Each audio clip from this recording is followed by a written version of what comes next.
ఓం నమ శివాయ. ఆగస్ట్ 31న శనివారము శని త్రయోదశి వస్తుంది కాబట్టి ఈ సంవత్సరము ఇదే ఆఖరి శని త్రయోదశి.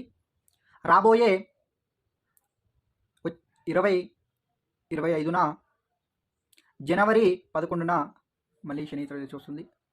కావున ప్రతి ఒక్కరు కూడా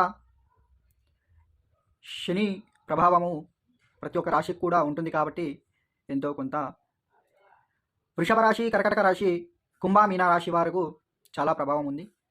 కావున ఈ 3 విషయాలు పాటించండి ప్రతి ఒక్కరు కూడా.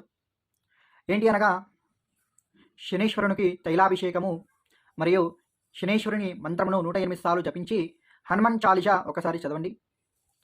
కావున మిగిలిన రాశి వారు కూడా